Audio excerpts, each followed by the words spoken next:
নমস্কার, welcome to CBC और competitive biology commando. First of all সকলকে 2024 সালের হ্যাপি নিউ ইয়ার। বছরের আগামী দিনগুলো সকলের সুখ ও সমৃদ্ধময় হোক। আজকের এই ক্লাসের আলোচ্য বিষয় এএনএম জিএনএম 2024 সালের যে নার্সিং এক্সাম তার সিলেবাস এবং নম্বর বিভাজন। এবং এই ক্লাসে আমরা দেখব যে এএনএম জিএনএম এর যে এক্সাম হয় সেই এক্সামে কোথায় থেকে কত নম্বরের কোশ্চেন আসে এবং কি কি বিষয় আমাদের পড়ে এক্সাম দিতে যেতে হবে। চলো শুরু করা যাক। West Bengal ANM GNM nursing এক্সামে ভালো রকম স্কোর বা র্যাঙ্ক করতে গেলে আমাদের 6টি বিষয় খুব ভালো করে পড়ে যেতে হবে।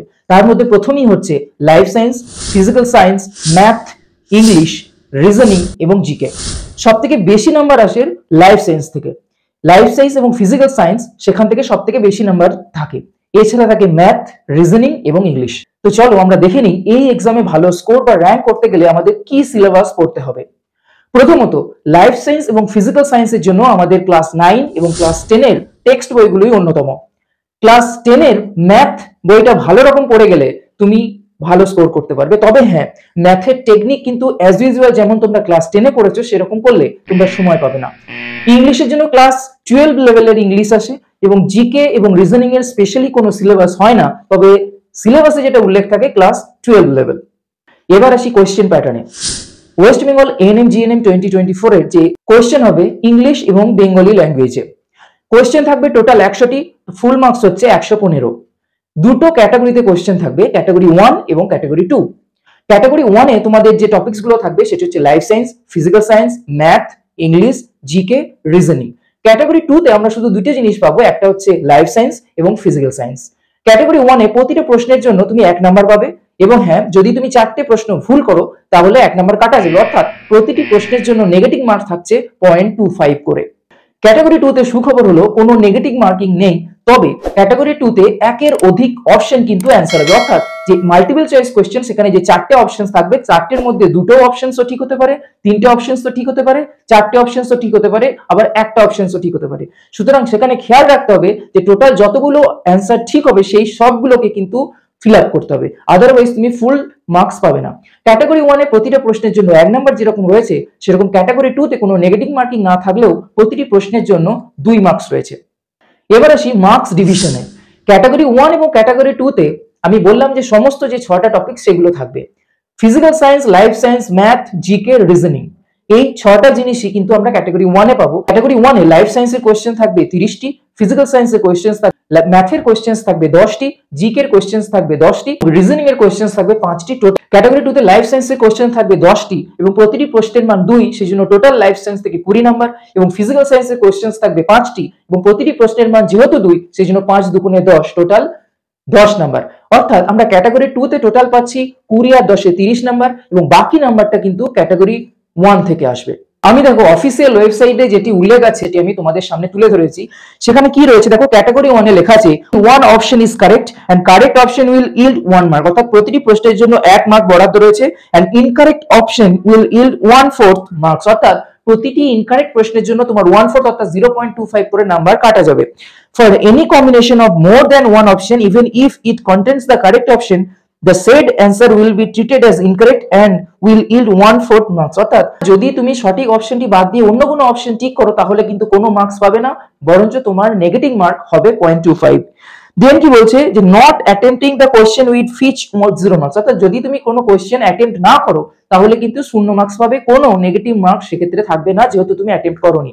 ক্যাটাগরি 2 এর ক্ষেত্রে কি বলছে, one or more option is or correct, অর্থাৎ একের অধিক অপশনস কিন্তু সেখানে সঠিক হবে। Marking all correct options only will yield 2 marks, অর্থাৎ যেখানে তোমার যে সঠিক 4টে অপশনের মধ্যে সঠিক যে অ্যান্সার গুলো হবে সেগুলো যদি তুমি গোল্লা করতে পারো বা অ্যাটেম্প্ট করতে পারো তাহলেই তুমি ফুল মার্কস 2 পাবে। For any combination of answers containing one or more incorrect options the said answer will be treated as incorrect, অর্থাৎ ধরো তোমার সেখানে যে 4টে গোল্লার মধ্যে for example A B C D রয়েছে, সেখানে হয়তো এ আর বি আর সি এরটা কারেক্ট, তুমি হয়তো এ বি সি সে 3টেও গোল করেছো যেহেতু ওএমআর সিটি এক্সাম হবে, এবং তার সাথে তুমি ডি অপশনটাও ঠিক করেছো মানে গোল করেছো, তাহলে দেখো তোমার তো এবিসি তো রয়েছে, অ্যান্সার সঠিক অ্যান্সার হচ্ছে এবিসি, কিন্তু তুমি করেছো কি এ বি সি ডি 4টেই করে দিয়েছো, তাহলে কিন্তু তুমি কোনো মার্কস পাবে না, কারণ এবিসি থাকলেও তুমি একটা রং অপশন অ্যাটেম্প্ট করেছো, সেই জন্য তোমার কোনো মার্কস সেক্ষেত্রে তোমার বরাদ্দ হবে না। For partially correct answer, that is all correct options are not marked and also not and also no incorrect options are marked, marks awarded like this।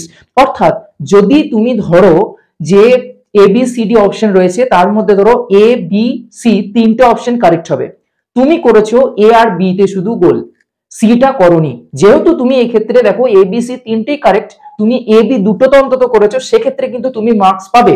কিরকম মার্কস পাবে না, সেক্ষেত্রে ক্যালকুলেশন হবে এইরকম যে তোমার সেই প্রশ্নের জন্য কত মার্কস হবে। ফর এক্সাম্পল আমি যদি উদাহরণ দিয়ে বলি যে এ বি সি তিনটে অপশনস রয়েছে, তার মধ্যে এ বি সি হচ্ছে কারেক্ট অ্যান্সার, তুমি অ্যাটেম্প্ট করেছো এ আর বি, তাহলে কত মার্কস পাবে? তাহলে সেক্ষেত্রে ক্যালকুলেশন হবে এইভাবে যে 2 গণিত number of correct option marked, অর্থাৎ তুমি যতগুলো অপশনস কারেক্ট সেটা অ্যাটেম্প্ট করেছো, কটা করেছো? দুটো করেছো, এ বি করেছো, এ বি সি এর মধ্যে এ বি করেছো, divided by total number of actually correct options, অর্থাৎ সেক্ষেত্রে টোটাল অপশন কটা হতো? এ বি সি তিনটে হতো, সেটা তাহলে 2 গণিত 2 ডিভাইডেড বাই 3, তাহলে 4/3 তুমি পেয়ে যাবে কত? 1.3। এর জন্য 2 কিন্তু পাবে না। No attempting the question will fetch 0 marks, অর্থাৎ তুমি যদি কোনো কোশ্চেন অ্যাটেম্প্ট না করো তাহলে সেক্ষেত্রে কোনো মার্কস পাবে না। তো আমরা এই ক্লাসে দেখলাম যে এএনএম জিএনএম এর কোশ্চেন প্যাটার্ন কি হয়, সিলেবাস কোথা থেকে কি পড়বো সেগুলো।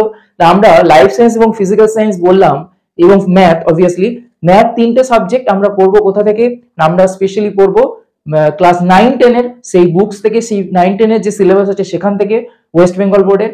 এবং ইংলিশের জন্য আমরা যে গ্রামার সেগুলো গ্রামারের তো বেসিক্যালি কোনো সিলেবাস হয় না, তো তুমি 12th স্ট্যান্ডার্ড অবধি কিন্তু কোয়েশ্চেন আসে, তো 12th স্ট্যান্ডার্ড অবধি আমাদের ইংলিশটাকে খেয়াল রাখতে হবে, এবং জিকে থেকে অনেক রকমের কোয়েশ্চেন আর কি, তো সেগুলো আমাদের খেয়াল রাখতে হবে। এগুলোর পার্টিকুলার কোনো সিলেবাস নেই, এগুলো আমরা ক্লাসে যেগুলো করব, তুমি যত পারো এগুলো প্র্যাকটিস করো, তাহলেই তোমার ইমপ্রুভ হবে। একই কথা খাটে রিজনিং এর ক্ষেত্রে। তো আশা করছি এই ক্লাসে আমি নাম্বার বিভাজন, সিলেবাস বা জিএনএম এএনএম যে এক্সাম তার কোশ্চেন প্যাটার্ন সম্বন্ধে আমি বিস্তারিত আলোচনা করতে পেরেছি। ভিডিওটি ভালো লাগলে অবশ্যই থ্যাংক ইউ সো মাচ, তোমরা আমাকে সাপোর্ট করো, লাইক করো এবং অন্য বন্ধুদের সাথেও শেয়ার করো, যাতে তারাও আমার ভিডিও দেখে উপকৃত হয়, তাহলে আমি বুঝবো যে আমার ভিডিও করা সার্থক। Thank you so much for everything.